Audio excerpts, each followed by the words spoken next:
wabarakatuh. Kami dari kelompok 5 akan mempresentasikan hasil kerja distribusi kami yang berjudul metodologi penelitian kuantitatif, yaitu ada anggota kelompok kami 3 orang. Yang pertama saya Amnur Landa, yang kedua Rona Romadika, yang ketiga Sinta Wulandari.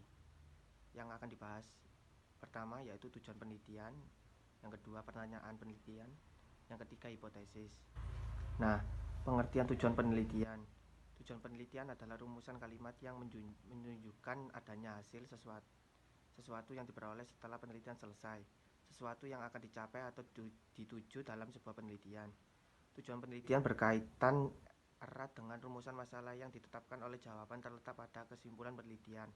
Oleh karena itu, rumusan tujuan harus relevan dan identitas masalah yang ditemukan, rumusan masalah, dan mencerminkan proses penelitian. Tujuan penelitian biasanya berisi harapan yang ingin diperoleh dari kegiatan penelitian, mengacu pada setiap rumusan masalah, dan diberi nomor sebanyak rumusan masalah penelitian.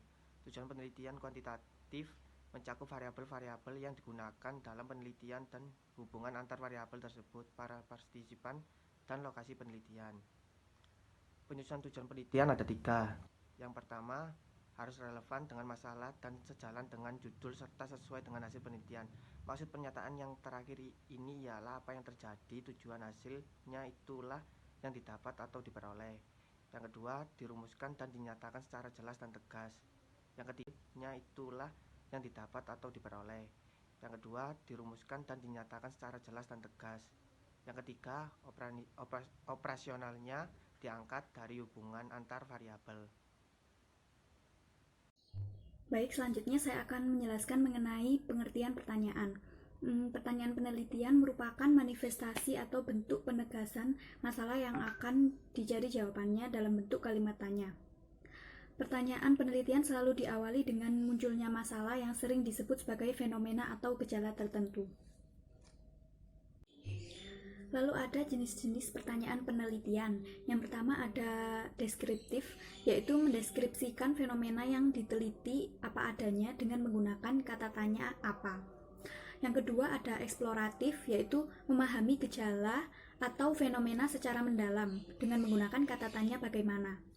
Lalu yang ketiga ada kata tanya eksplanatoris, yaitu menjelaskan pola-pola yang terjadi terkait dengan fenomena yang dikaji dengan mengajukan pertanyaan tentang hubungan dan pengaruh antar variabel. Baik, yang selanjutnya adalah cara merumuskan pertanyaan. Yang pertama, pada dasarnya masalah itu tidak mungkin muncul sendiri, melainkan pasti ada penyebabnya atau ada latar belakang timbulnya masalah tersebut. Kemudian dari latar belakang masalah tersebut dapat diidentifikasi berbagai permasalahan yang timbul. Lalu selanjutnya dari permasalahan yang diidentifikasi tersebut yang ternyata dapat ditemukan banyak permasalahan, maka diperlukan adanya pembatasan masalah. Setelah ada pembatasan masalah tersebut, peneliti dapat merumuskan masalah. Dan yang terakhir, maka rumusan masalah yang merupakan pertanyaan mengenai objek empiris yang jelas batas-batasnya, serta dapat diidentifikasi faktor-faktor yang terkait di dalamnya. Selanjutnya, saya akan menjelaskan materi tentang hipotesis. Apa itu hipotesis? Hipotesis merupakan jawaban sementara terhadap rumusan masalah. Hipotesis berasal dari kata hipo yang berarti tarafnya rendah dan tesa yang berarti benar. Hipotesis adalah pendapat atau dugaan yang masih lemah dan harus dibuktikan kebenarannya melalui uji hipotesis. Cara menyusun hipotesis. Yang pertama, seorang peneliti harus menyusun teoritis dan kerangka berpikir terlebih dahulu. Yang kedua, apabila peneliti telah mendalami permasalahan penelitinya dengan seksama dan menetapkan anggaran dasar, selanjutnya ia akan membuat suatu teori sementara atau hipotesis. Teori sementara bersifat belum benar atau di bawah kebenaran dan sifatnya harus perlu diuji. Selanjutnya, peneliti akan bekerja berdasarkan hipotesis yang telah ia rumuskan.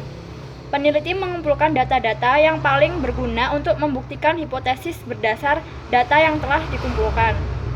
Peneliti akan menguji apakah hipotesis yang telah dirumuskan dapat naik status menjadi tesa atau benar, atau bahkan sebaliknya tumbang sebagai hipotesis apabila tidak terbukti. Adapun manfaat dari hipotesis adalah yang pertama, penelitian yang memiliki hipotesis kuat merupakan petunjuk bahwa peneliti telah mempunyai cukup pengetahuan untuk melakukan penelitian tersebut.